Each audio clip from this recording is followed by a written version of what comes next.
Eh bien, bonsoir à toutes et à tous.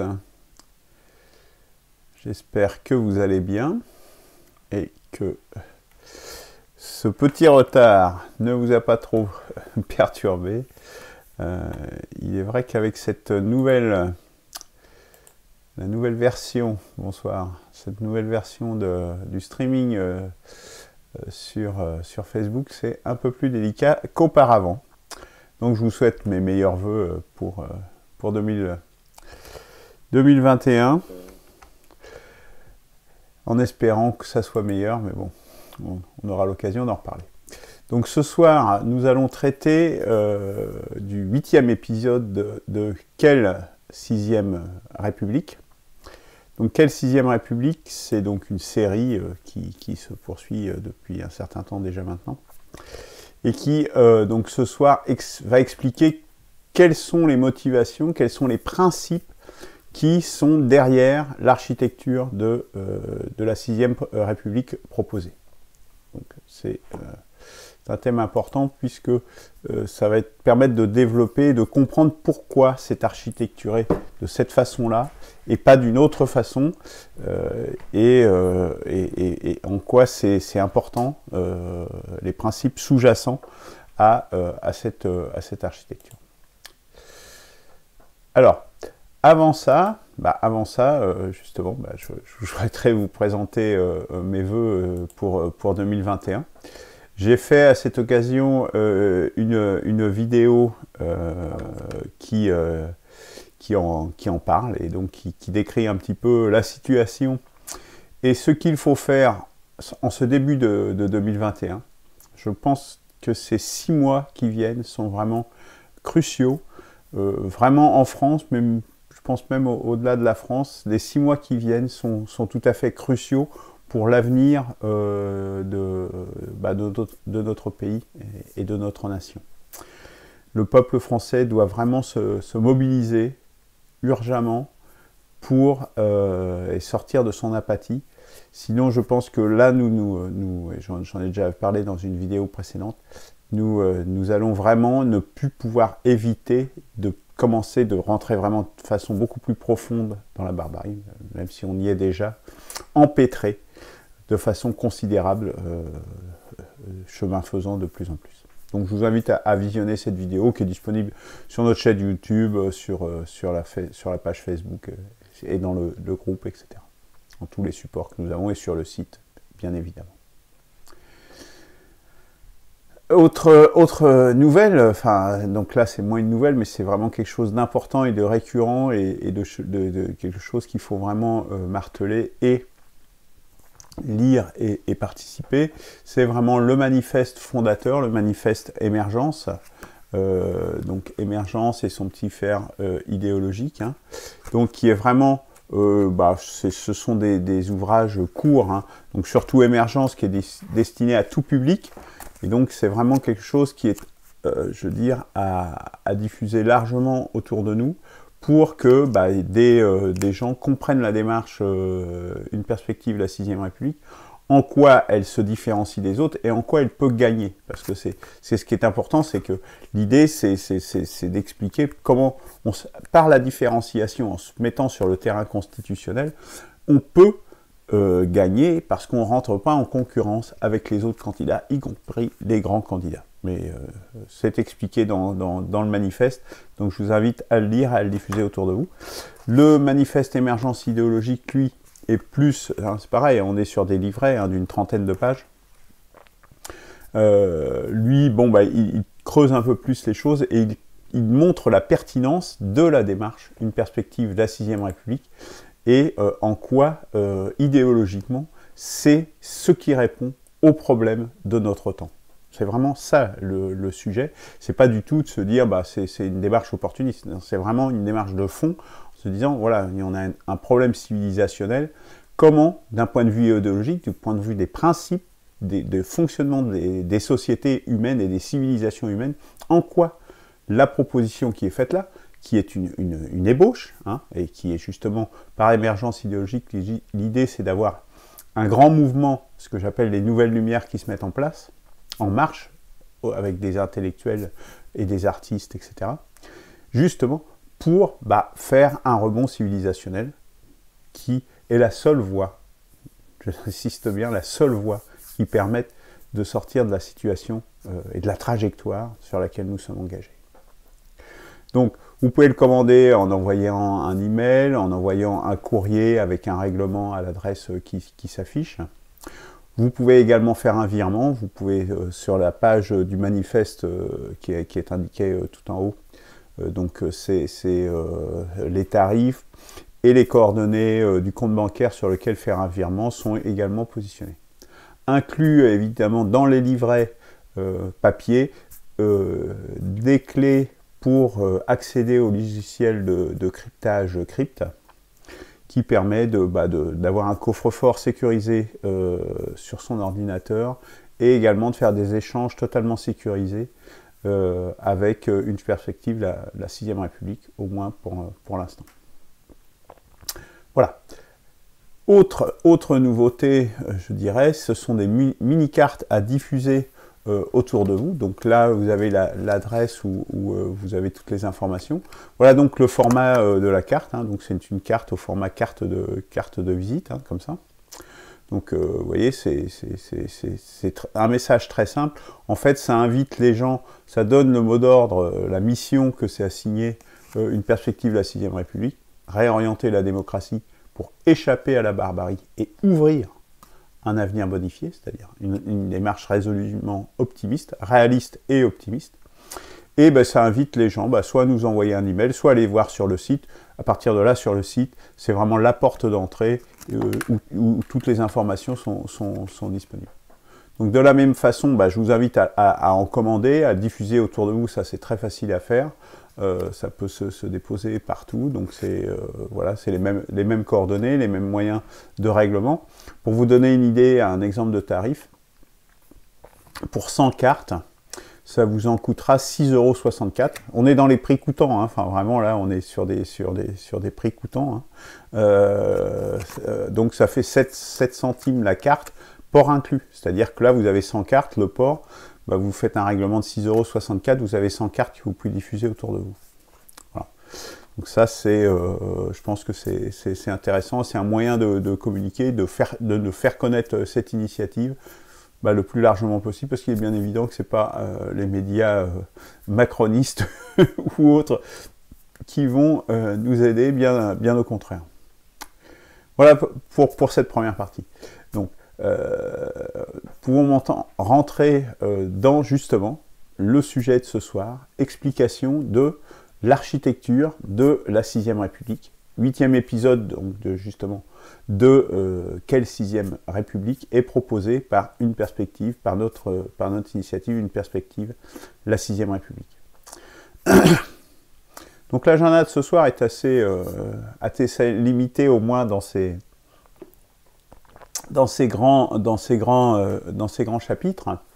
Donc on va donner le contexte, parce qu'on ne peut pas évidemment comprendre cette architecture si on ne revient pas sur le contexte dans lequel on est en train de construire cette initiative. C'est assez important, dans quel contexte français on est, etc. Donc on va repositionner tout ça. Et puis la partie la plus importante, c'est un seul transparent, un seul slide, ce sont les lignes directrices qui découlent justement de ce contexte et de la situation actuelle. Et puis, dans une troisième partie, nous verrons justement ces principes en fonction de quels principes sortent de ces lignes directrices et quelles sont leurs déclinaisons concrètes dans l'organisation de la 6e République proposée. Donc on va voir que c'est quelque chose qui est assez articulé et qui n'est pas fait au hasard, je dirais. On essaye de ne pas être dans l'improvisation du tout. Alors, le contexte, voilà, il y a cinq grands éléments sur la Constitution. C'est déjà les travers de la 5e République. On en a déjà parlé, mais on va les repasser rapidement en revue. Il y a aussi des problèmes de fond issus de la Révolution de 1789 et des principes posés à cette époque-là. Parce que c'est aussi l'occasion de les remettre en lumière, hein, sinon de les découvrir, parce que on va en parler. Et puis, après, donc, pour aller un peu crescendo encore, constater que, au-delà même de ces problèmes, nous sommes dans une situation de crise de civilisation, donc une crise vraiment extrêmement profonde, extrêmement totale, je dirais. Donc, qui expliquera que le point suivant, c'est qu'un simple replâtrage ne suffira pas, et donc que les solutions de replâtrage ne sont pas valables. Et donc, changer le système, c'est changer de constitution. Voilà, pour le contexte. Donc, nous allons décliner ça. Donc, quels sont les travers de la Ve République?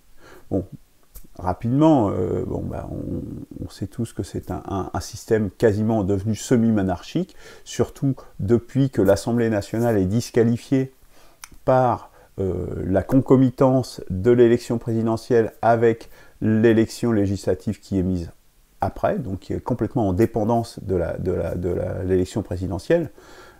J'en profite pour dire que les initiatives qui visent l'Assemblée, qui ignorent l'Assemblée, l'élection présidentielle, et qui visent l'élection législative, enfin, moi je vois difficilement comment on va pouvoir mobiliser les Français sur cette possibilité-là, puisque c'est plus que jamais l'élection présidentielle qui pilote tout le reste de la politique française.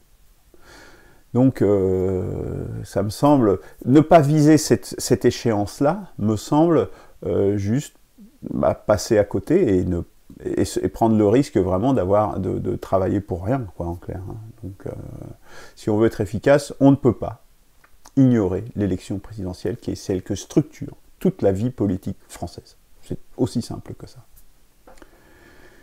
Après, un autre travers, c'est quelle est l'utilité du Sénat, hein. On constate aussi qu'il y a peu de pouvoir effectif direct pour le peuple, hein, ou même quand on l'a consulté par référendum, on s'assoit sur le référendum, une centralisation excessive, plus un démembrement de la nation, hein, puisque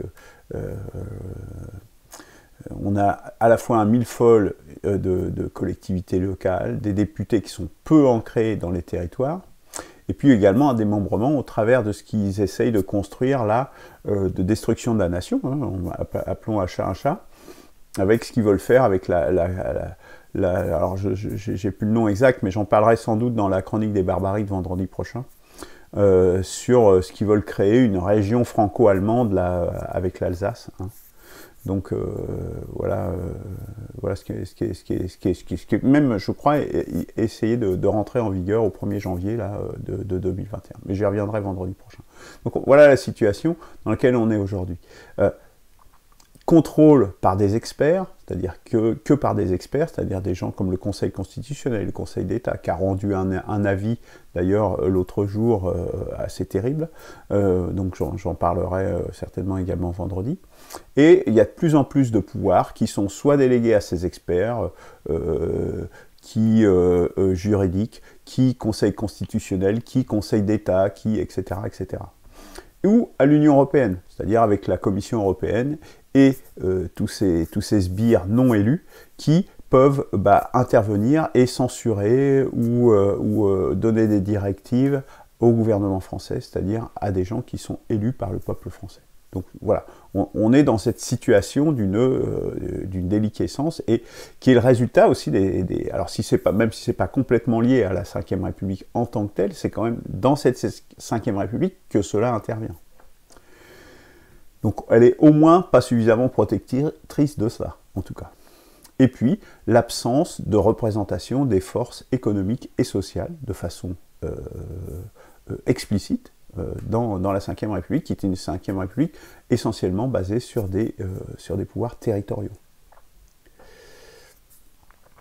Pour aller plus loin sur les travers de la Ve République, ben, je vous renvoie à l'épisode juste précédent, qui a eu lieu avant Noël, où justement j'expliquais la Ve République, comment ça fonctionne, quels sont ses principes de fonctionnement, et justement où les limites et les travers de la Ve République étaient, telle qu'elle est arrivée aujourd'hui, sont détaillés. Alors, ça c'était une première chose. Je dirais, on est dans enfin, entre guillemets conjoncturel par rapport à une république. Mais il y a des problèmes plus profonds que ça, qui viennent en fait des principes posés et sur lesquels nous reposons toujours en 1789 par la Révolution et par tout le mouvement des Lumières. Et le problème fondamental qui a été notamment mis en avant par Simone Weil, par la philosophe Simone Weil, 1909-1943, morte pendant la Deuxième Guerre mondiale, c'est pas la Simone Weil, ministre de Giscard. Elle mélange, en fait, le problème fondamental, c'est qu'elle mélange les notions de droit et de besoin. Et on va l'expliciter ici. C'est une racine très importante des problèmes que nous rencontrons, tant aujourd'hui qu'hier. Parce que les besoins, quand vous faites quelque chose, vous allez construire un pont, vous allez construire une maison, vous allez construire un logiciel, vous allez construire quoi vous voulez, vous faites d'abord une expression de besoin. Quelles sont les exigences qui sont à remplir? Quelles sont les obligations? C'est la notion d'obligation, justement, qu'a introduit Simone Weil, qui doivent être remplies par ce pont, par cette maison, par ce logiciel que vous allez construire. Vous commencez par exprimer ça, sans dire comment vous allez faire, comment vous allez solutionner, comment vous allez mettre en œuvre ce besoin. Ça, c'est très important de séparer justement le besoin de la façon de mettre ça en œuvre. Et là, on rentre dans le domaine du droit, de la loi, donc des lois qui sont en fait que des moyens pour mettre en œuvre ces besoins et ces principes, ces obligations, ces exigences qui ont été exprimées en amont. Donc, quand on est dans le domaine du droit, quelque part, on est dans le domaine de la solution. Donc, quand on est dans les besoins, on exprime quel est le problème, quel est le problème qu'on veut résoudre. Hein. Je veux avoir un toit pour me loger, etc. Je veux pouvoir passer de l'autre côté de la rivière. Je veux un logiciel pour pouvoir jouer à un jeu, par exemple. Voilà. Après, dans le domaine on est dans le domaine du problème, de l'expression du problème, et là, dans le droit, on est dans le problème de la solution. Et donc, la Déclaration des droits de l'homme et du citoyen mélange allègrement ces deux domaines. Bon, ils ont fait un travail considérable et admirable, mais on voit bien qu'aujourd'hui, ce mélange pose problème, et on va en avoir une illustration. Et du coup, ça vient également de la difficulté, parce que ça repose beaucoup sur ce qui appelle la notion de droit naturel en philosophie, cher, je dirais, notamment à Jean-Jacques Rousseau, mais entre autres, hein, vraiment parmi beaucoup d'autres, et des difficultés d'identifier justement les droits naturels. C'est ce qu'avait identifié Diderot également comme difficulté majeure. D'où de nombreuses dérives présentes et du passé. Alors sur les dérives du passé et présent, là j'en ai listé quelques-unes, mais système démocratique biaisé, la colonisation, ça n'a pas empêché la colonisation avec la bouteille est ni à moitié vide ni à moitié pleine, mais bon, on peut dire quand même que c'est pas forcément positif, il y a loin d'avoir que du positif dans la colonisation, hein, c'est le moins qu'on puisse dire. L'exploitation des hommes, voire l'exploitation des enfants, les guerres, notamment en particulier les guerres mondiales, la surexploitation de la nature, la dégradation des sociétés humaines et des liens humains, et puis un hypermatérialisme où tout est orienté sur les valeurs et sur les grandeurs matérielles humaines, plutôt que humaines justement, alors qu'on partait normalement des droits naturels de l'être humain. On voit qu'on a complètement raté la cible. En fait, sur ce dernier point, on voit que en fait, on rate complètement la cible au final. Hein. Au point où nous en sommes arrivés 2 siècles et demi après cette révolution. Parce que le chemin a été parcouru, et les effets positifs qui ont été importants de tout ce courant des Lumières Bien, il y a eu des effets positifs, mais au fur et à mesure, on voit qu'il y a des effets négatifs, et ces effets négatifs finissent par l'emporter désormais. Et très largement. Donc pareil, pour aller plus loin, je vous invite à visionner cette vidéo que vous trouverez sur le site « Principes fondamentaux de la 6e République », qui rentre plus en détail sur justement sur ce sujet-là. Plus profondément encore, hein, on est parti du conjoncturel 5e République, là, on est arrivé sur une partie plus fondamentale qui est justement les principes de 1789, et là on monte encore d'un niveau quelque part, puisqu'on est dans une crise aujourd'hui de civilisation, complètement, puisque on voit que, quelque part, la civilisation actuelle, occidentale, est en train de se déliter, particulièrement en France, quoi. Donc, avec notamment la baisse du niveau d'éducation, une crise de la citoyenneté, du collectif, et une montée en parallèle de l'individualisme, avec une perte de soubassement spirituel. Il faut bien voir qu'à base de chaque civilisation, toute civilisation, il y a forcément une spiritualité. Il n'y a pas de civilisation qui se soit construite dans l'histoire humaine. Il n'y a aucune civilisation qui s'est construite sans avoir un soubassement spirituel important. En France, c'était un soubassement qu'on appelle gréco-chrétien ou judéo-chrétien, comme on veut. Bon, celui-là, on voit bien qu'il est en train de, il est en bout de course complète, quoi. Donc, il n'y a plus de soubassement spirituel. Et même s'il y avait des laïcs, etc., il y avait une éducation et un fond judéo-chrétien qui était là, et qui se délite complètement aujourd'hui. Il n'y a plus de soubassement spirituel à la civilisation. Donc, ce qui explique cette crise. Il y a une baisse de natalité des gens issus de cette civilisation. Je dirais que les gens les plus éduqués et les plus éduqués, on va dire, on s'aperçoit que justement par l'individualisme, notamment, ils ne font plus d'enfants. Donc en fait, si on a un maintien de la population en France, c'est essentiellement par l'immigration et par les descendants de personnes immigrées qui n'ont pas forcément un niveau justement d'éducation et sociale aussi élevé. Alors c'est assez anormal, puisque normalement, plus on a des meilleures conditions de vie, plus on devrait avoir une natalité qui au moins se maintient, je dirais. Il y a la promotion en plus en plus de ça, qui est la promotion des transgressions. On met en valeur les transgressions. Bon, ça c'est vraiment accéléré à partir de tout le courant mai 68 et tout ce qui suit. Donc là, pareil, je peux vous renvoyer à plein d'émissions, notamment la chronique des barbaries. Il y a une chronique des barbaries qui est vraiment dédiée à ça, ou à cette partie-là. Donc quand on transgresse, on transgresse des valeurs morales qui forment la base de la civilisation. C'est ça que ça veut dire, les transgressions, en définitive. Donc ça détruit bien la civilisation. Et nous en sommes maintenant à 50 ans de mai 68, nous en payons toutes les... La facture arrive là maintenant. Voilà la situation. Autre chose, c'est du terrorisme au quotidien, c'est-à-dire que au-delà du terrorisme, des actes d'assassinat qu'on l'a connu, comme ceux de Nice, de Samuel Paty, dans des conditions absolument horribles, mais il y a aussi un terrorisme du quotidien. Je lisais là, tout à l'heure qu'il y a les professeurs dans les écoles françaises qui se censuraient sur la laïcité ou sur des choses comme ça. Ça, c'est aussi une terreur. Et c'est ça vraiment le fond du terrorisme. C'est une terreur du quotidien. Donc on en est là aujourd'hui. Parce que quelque part, il y a une autre civilisation qui veut prendre le pas sur la civilisation qui est installée ici. C'est ça que ça veut dire. C'est ça qui est en jeu. Donc il y a vraiment une crise de civilisation. C'est aussi un moyen de le mesurer et de le constater dans les faits, tout simplement.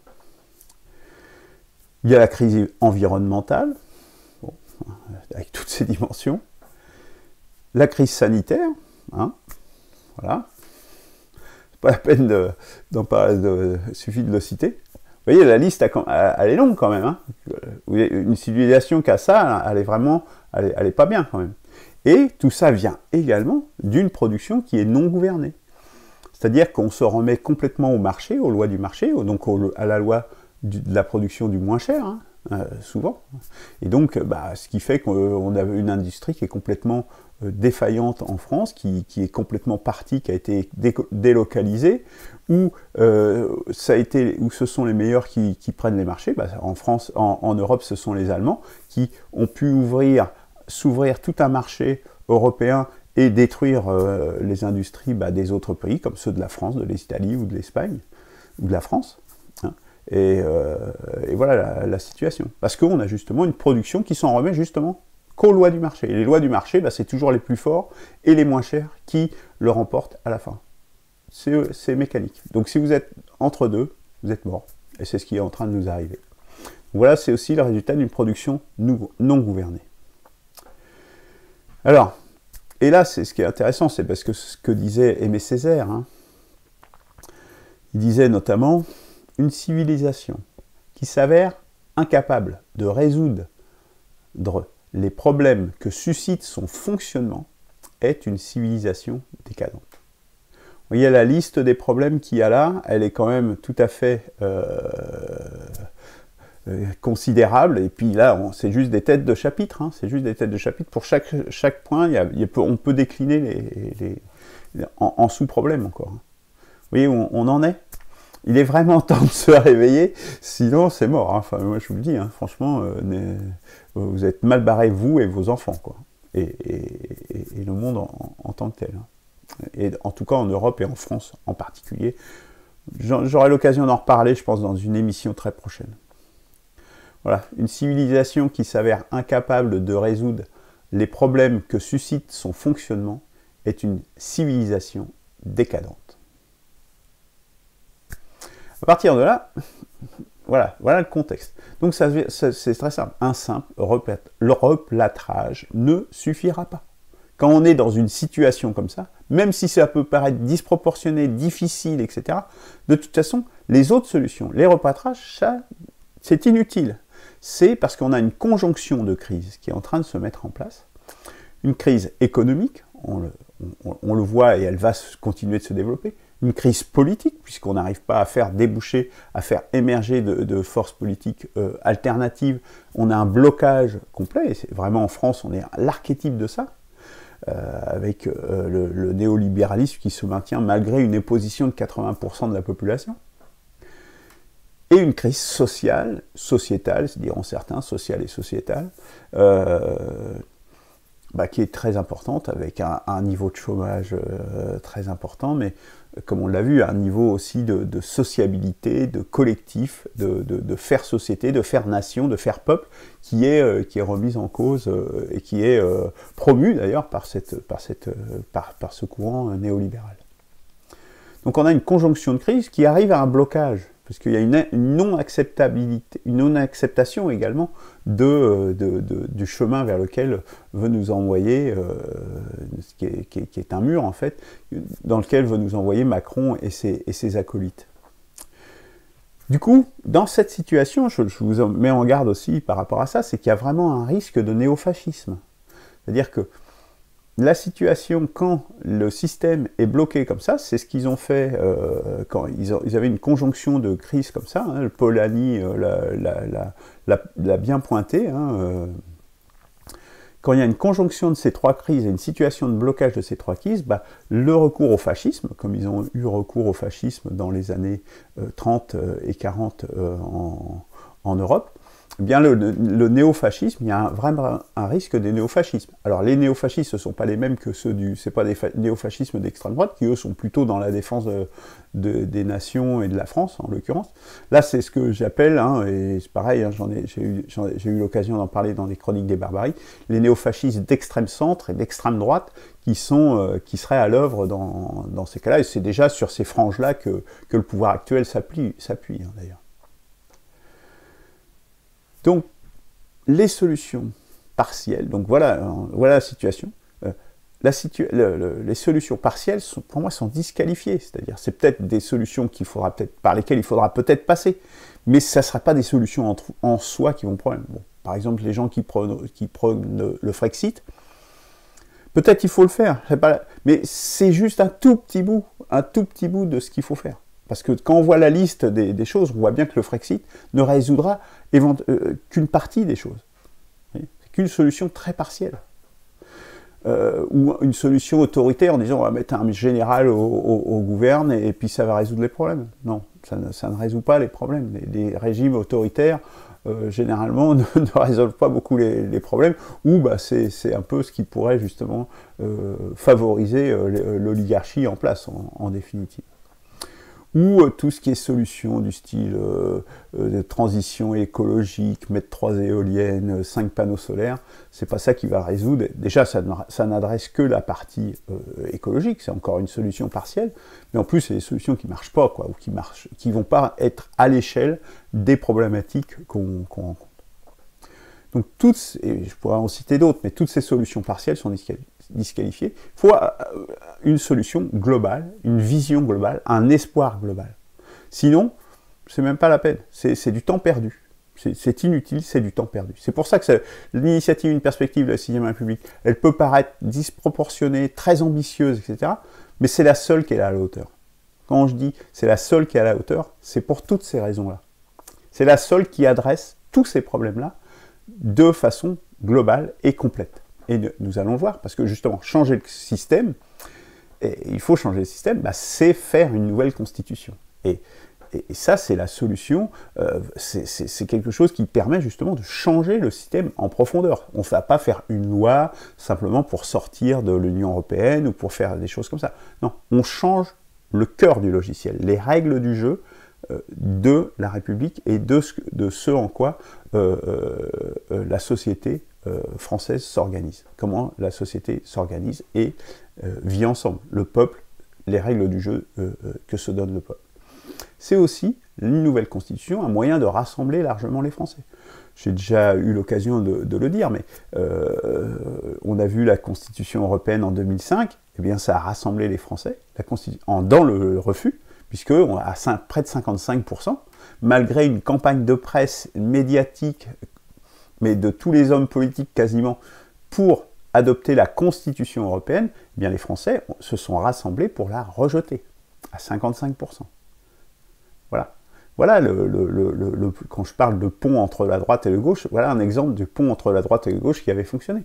Mais on peut rappeler aussi, en 1958, l'adoption de la 5e République par référendum proposé par le général de Gaulle, 81%. Voilà. La Constitution, c'est un sujet qui permet de rassembler largement, très largement, les Français. Et même pas qu'en France, hein, mais voilà, c'est vraiment un sujet... Et donc ça, c'est intéressant, parce que rien ne sera possible, il faut avoir la force, et la force d'engager ces changements profonds, il faut qu'il y ait une adhésion importante du peuple derrière, et c'est très exactement le sujet, la Constitution, qui permet de le faire, parce que c'est le levier pour faire changer réellement les choses en profondeur. Et puis ça aura un retentissement international. Si la France change sa Constitution, bien, croyez-moi qu'en Europe, notamment en Europe, mais pas qu'en Europe, ça aura un retentissement et ça aura un écho international. Et c'est ce qui va aussi permettre, cet écho international, eh bien, qu'on ait un petit peu les coups des France pour qu'on nous laisse faire un peu ce que le peuple français aura décidé de faire, parce que justement, si on a une large majorité pour faire une nouvelle constitution, il est certain que les oligarques des autres pays vont hésiter à intervenir, vous voyez. Et l'idée par la Constitution, ce n'est pas de résoudre tous les problèmes. Hein. Il est clair que si vous me dites pour la baguette de pain, est-ce que ça va me baisser le prix des loyers, etc. Là, la Constitution, c'est clair que ce n'est pas ça qui va le faire. Ce que ça va faire, c'est que ça va enclencher un cercle vertueux, une spirale vertueuse qui va mettre en place les mécanismes, les rouages qui, en jouant, vont permettre de résoudre ces problèmes. Et c'est ça beaucoup plus important. C'est-à-dire qu'on remet le moteur en marche. Après, eh bien, les roues, quand le moteur y tournera, eh bien, on pourra avancer et vraiment sortir de cette spirale infernale de la décadence et qui nous mène à la barbarie. C'est ça l'idée. L'idée, c'est d'enclencher un mécanisme vertueux. Donc n'attendez pas de cette proposition des solutions à tous les problèmes concrets. Il y aura des solutions à certains d'entre eux, mais sur une base limitée et consensuelle, et c'est tout. Voilà, la proposition, elle est là, c'est d'enclencher un mécanisme vertueux, parce qu'on ne va pas renverser la vapeur, et c'est pas simplement renverser la vapeur, mais vraiment construire une nouvelle offre, une nouvelle voie, un nouvel espoir, des nouvelles lumières, simplement par un claquement de doigts du jour au lendemain. Et puis, il faut bien voir que cette nouvelle constitution, c'est juste la dimension politique d'une démarche qui est, bien évidemment, beaucoup plus large. Puisqu'elle adresse les dimensions, comme je disais, spirituelles, sentimentales et idéologiques. On l'a vu notamment dans les manifestes émergence. Je regarde l'heure parce que je crains... Oui, ça va, on a encore un peu de temps et je suis que dans la première partie. Alors, quelles sont les lignes directrices? Voilà, les lignes directrices, ce sont vraiment les choses les plus importantes de cette présentation. Ça va être le transparent le plus important, puisque c'est tout ce qui va être dit après ne fait que découler de ces lignes directrices et du diagnostic qui a été posé avant, justement, sur la situation dans laquelle nous sommes. Et donc, vous voyez bien que la situation, elle est critique, et donc la première ligne directrice fondamentale, la plus importante de toutes, je dirais, c'est le réalisme. C'est-à-dire que l'idée, c'est pas de se faire plaisir, c'est pas de s'amuser. Moi, croyez-moi, là, je suis au travail, je suis pas du tout dans le plaisir, je suis pas du tout dans l'amusement, je suis dans quelque chose qui se veut réaliste et qui se veut faisable. Si c'est des solutions qui ne sont pas faisables, qui ne sont pas réalistes, c'est même pas la peine d'en parler. Ça ne marchera pas, ou ça marchera pendant un certain temps et puis ça va s'effondrer très rapidement. Le but n'est pas là. Enclencher un cercle vertueux, ça veut dire qu'on se met dans une position pour travailler pour des solutions sur des décennies. Voilà l'échelle, sur le long terme.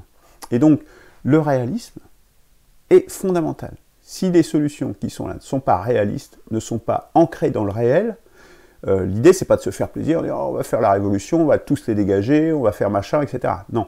L'idée, c'est de construire. Là, ici, on est là pour construire. On est là, pas simplement, il faut effectivement faire dégager les oligarques, ça c'est clair, mais l'idée, c'est de savoir qu'est-ce qu'on met à la place et qu'est-ce qu'on enclenche comme processus derrière, qu'est-ce qu'on met en place, et de façon qui marche. C'est-à-dire dans la vraie vie, dans le vrai monde. Voilà. Par exemple, mettre des éoliennes pour produire de l'énergie électrique, ça ne marche pas. Ça marche un peu, peut-être pour une dizaine de pourcents, mais quand vous avez produit 10%, il vous reste 90% de l'énergie à produire. Électrique seulement. Vous voyez, donc là, voilà. On voit très bien les limites des choses. Donc, c'est juste un exemple. Donc, réalisme, c'est le mot le plus important. Le deuxième chose, c'est corriger le cœur du logiciel. On a vu que le cœur du logiciel, il y avait un problème dans les fondements philosophiques des droits naturels qu'il y a issus de 1789, issus de l'époque des Lumières. Eh bien, c'est ça, il faut changer, corriger, plus que changer, c'est corriger justement les défauts qu'il y a au cœur du logiciel, en s'appuyant justement sur les apports philosophiques des philosophes. Il n'y en a pas tant que ça, hein, je le répète, il n'y en a pas tant que ça, qui ont fait des propositions réalistes justement, et qui n'aboutissent pas à des solutions, à des régimes totalitaires, puisque Marx aussi a proposé des solutions, mais Mussolini aussi a proposé des solutions, sauf que ce sont des solutions qui aboutissent à des régimes totalitaires, donc c'est pas forcément ce qu'on a envie de mettre en place. On est d'accord. Il faut aussi s'appuyer sur l'histoire. D'ailleurs, j'en profite pour en faire une digression, c'est pour ça que ça s'appelle 6e République également. C'est-à-dire que l'idée, c'est aussi de s'appuyer sur le passé. Ça ne s'appelle pas première démocratie. On ne va pas refaire tout on jette tout et on refait tout. Ça, c'est la meilleure façon de faire des conneries. Hein. Vaut mieux s'appuyer sur le passé, s'inscrire dans l'histoire, s'appuyer sur l'expérience des anciens. Ça, c'est la méthode des néolibéraux, ça. On a un truc, on est dans la culture du jetable. On va jeter, etc. Non. Il y a une histoire, il y a une expérience qui s'est construite autour de la construction des différentes républiques qu'il y a eu dans ce monde, et c'est ça qui fait que ça peut fonctionner. Et c'est d'ailleurs, c'est aussi une partie du réalisme d'ailleurs, de se dire, on s'inscrit dans l'histoire et on s'appuie sur l'expérience du passé des anciens qui n'étaient pas plus des imbéciles que nous. Alors s'il y en a qui disent, oui, pourquoi pas 7e, etc. Eh bien, je vais vous dire pourquoi. Les dynasties égyptiennes, de l'Égypte antique, j'ai compté ce matin, je crois qu'il y en a 31. Des dynasties chinoises ou perses, il y en a plus de 10. Les civilisations qui durent, oui, elles s'inscrivent dans l'histoire, elles ont justement, elles durent, même la civilisation égyptienne, elle a duré des millénaires, hein, elle s'est réinventée plusieurs fois. Eh bien, justement, un numéro important, eh bien, c'est un gage de qualité, c'est un gage justement qu'on a appris de l'histoire et qu'on s'appuie sur un socle solide. C'est ce que j'ai mis version majeure. Mais c'est comme la version majeure d'un logiciel. Moi, croyez-moi, je fais beaucoup plus confiance à un logiciel qui est en version 25 ou 26 qu'à un logiciel qui est en version 1. Tout simplement. Après, autre ligne directrice, améliorer le fonctionnement démocratique. Bon, là, évidemment, ça, c'est presque enfoncer une porte ouverte, mais c'est important de le dire quand même, hein, il y a de quoi faire, tant dans les articulations locales, nationales, intermédiaires, que dans le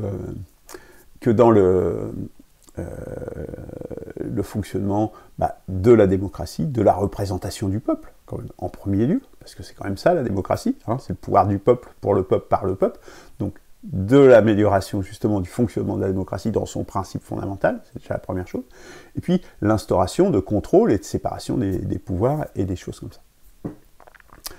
Donc voilà les lignes directrices. Autre ligne directrice qui revient aussi du réalisme, c'est tenir compte des forces. Ça, c'est quelque chose qui est fondamental.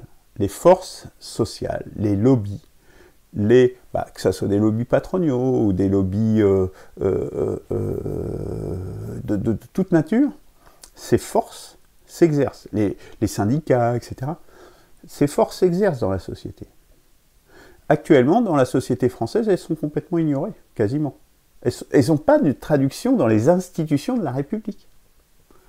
De Gaulle avait pensé à le faire, hein, durant la Deuxième Guerre mondiale, dans un de ses discours de Bayeux, il en avait parlé, il l'avait évoqué, justement de mettre ça en place de la Constitution. C'est à l'époque d'ailleurs où il avait chargé Simone Veil de travailler justement sur la Constitution, sur cette Constitution sur laquelle nous appuyons, en fait, sur les principes qu'elle a posés. Hein. Donc on vient vraiment de là, on s'appuie sur ces travaux-là, hein, sur les travaux et sur les réflexions de gens comme De Gaulle ou Simone Veil.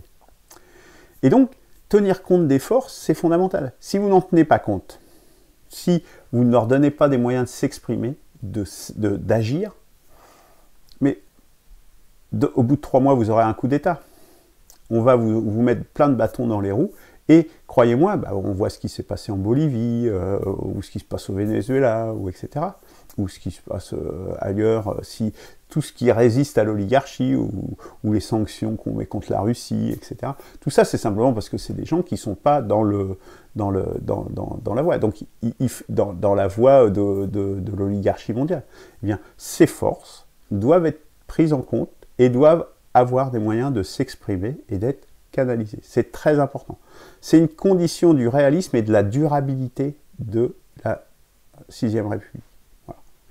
Ignorer les forces et dire on va faire un truc parfait, etc., idéal, etc., c'est justement le piège dans lequel on tombe. Les constituants, je dirais d'une manière générale, tombent le plus souvent parce qu'ils se font plaisir, en définitive. Ils écrivent la Constitution pour se faire plaisir et pas une Constitution qui fonctionne et qui se projette dans l'avenir et qui permette vraiment un fonctionnement à long terme. Donc, tenir compte des forces, c'est juste fondamental. Et puis, dernier point important, gouverner la production. Oui, gouverner la production, parce qu'on voit bien que le problème que l'on a aujourd'hui, on n'avait pas de masque. Pourquoi? Parce qu'on ne produisait pas. On n'a pas de vaccins. Vous avez remarqué que là, dans les vaccins, le seul pays du Conseil de sécurité de l'ONU qui n'a pas de vaccin, qui n'a pas produit de vaccin pour le Covid, c'est la France. C'est significatif quand même. Vous voyez ? Gouverner la production, c'est quand même, quoi qu'on pense de ce vaccin, hein, c'est pas même pas ça, c'est pas ça le sujet, hein, mais tant pour les masques, pour etc., on produit plus, on sait plus produire. On gouverne. Pourquoi ? Parce qu'on se remet au marché, justement, comme je dis. Donc gouverner la production, c'est important. Il faut trouver des moyens, et on ne va pas faire une économie soviétique, parce que ça, on sait que ça ne marche pas, hein, parce que justement, ça ne tient pas compte des forces, et c'est pas réaliste, en définitive, au final. Hein. Donc voilà. Il faut être pragmatique, donc donner, mais il faut aussi avoir, sans remettre entièrement au marché, c'est pas réaliste non plus, puisqu'on voit bien que c'est destructeur. Donc ni le socialisme à 100%, ni le marché à 100%, ça marche. Donc voilà les lignes directrices mises ici. Bien, je pense que j'ai déjà été un petit peu long, oui. Je vais en rester là pour aujourd'hui. À partir de ces lignes directrices, et on continuera, je pense, la semaine prochaine là-dessus, parce que je ne voudrais pas faire une émission qui soit trop longue. Donc, je vais passer rapidement sur les autres parties. Je les rappellerai la semaine prochaine. Hein. Donc là, voilà, vous voyez, il y a encore beaucoup de choses il y aurait beaucoup de choses à regarder, donc je pense que c'est un petit peu trop, et on ne va pas faire une émission d'1h30. Surtout que l'idée, hein, et je vais vous en parler, vous voyez, hein, il y a beaucoup de choses quand même encore à voir, donc on verra ça la semaine prochaine. En résumé, donc il y a le contexte, les lignes directrices qui sont là, réalisme, changer le cœur du logiciel, s'inscrire dans l'histoire, améliorer le fonctionnement démocratique, tenir compte des forces et gouverner la production. Donc, tenir compte des forces productives et gouverner la production. Voilà où nous en sommes aujourd'hui.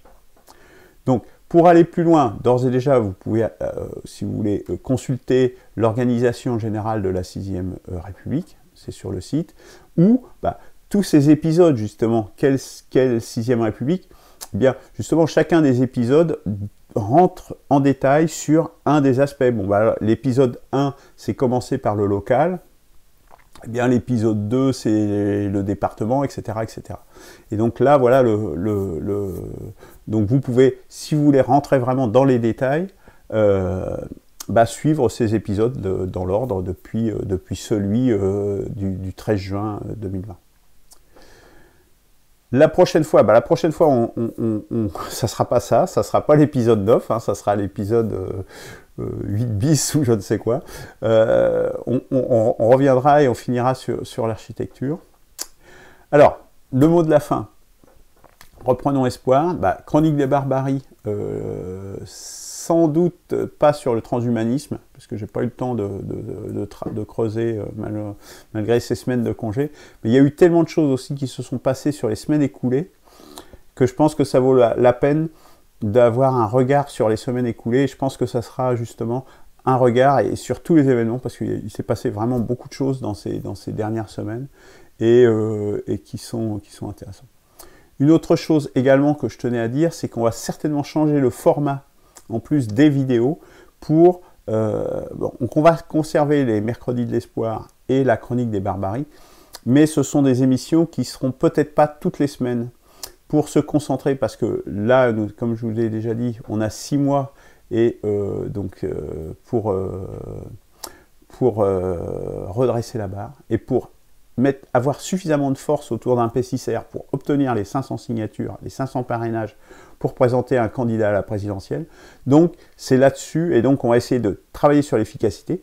La première partie, je dirais, on a fait du travail de fond, justement, comme on le voit là, sur quelle 6e République, pourquoi, etc., etc. Donc on a vraiment travaillé le fond. Maintenant, il faut mobiliser, passer à l'action et travailler sur des vidéos, donc sur des supports beaucoup plus courts. La carte aussi, c'est un des moyens, hein, la cartelette là, que vous pouvez mettre à droite, à gauche, distribuer autour de vous, ou dans des boîtes à lettres, ou où vous voulez, hein, parce que ça, c'est un support très efficace. Et à partir de là, donc on va avoir des formats de vidéos beaucoup plus courts et pour toucher un plus large public. Donc on va certainement réduire ça ne veut pas dire qu'il n'y aura plus de mercredi de l'espoir ni de chronique des barbaries, mais il est bien probable, il est certainement possible qu'il n'y en aura pas toutes les semaines. Voilà. Il va y avoir une évolution de ce côté-là. Rejoignez l'initiative, c'est vraiment le moment de le faire, il faut le faire. C'est les 6 mois cruciaux. Si en juin, on n'a pas les forces suffisantes pour aller chercher les parrainages, c'est mort. C'est mort, parce que soit Macron y repasse, ou un de ses acolytes, si c'est Édouard Philippe, ou etc., c'est les mêmes, hein.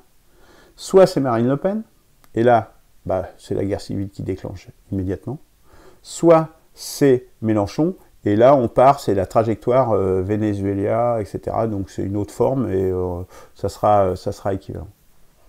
Voilà l'alternative. Si on n'a pas un candidat du peuple, mais qui a un projet, qui n'est pas juste dans le dégagisme ou de 3 mesures bricolo, comme le Frexit ou des choses comme ça, qui a une vraie vision, qui a une vraie perspective, qui trace une vraie trajectoire pour tous les problèmes civilisationnels qu'on a, c'est même pas la peine.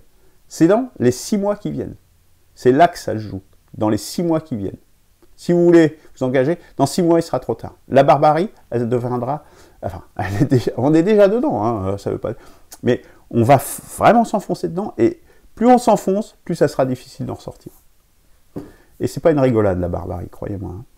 Hein. Je reparlerai dans une émission courte, justement, très prochainement. Ce qui nous attend, croyez-moi, c'est pas drôle. Je vous souhaite, malgré tout, donc commander également Émergence, évidemment. Et bah, en attendant, portez-vous bien. Je vous dis à vendredi et à mercredi prochain pour donc certainement une chronique des barbaries et un mercredi d'espoir qui poursuivront l'émission d'aujourd'hui. Bonne fin de journée et inscrivez-vous, n'oubliez pas. Au revoir.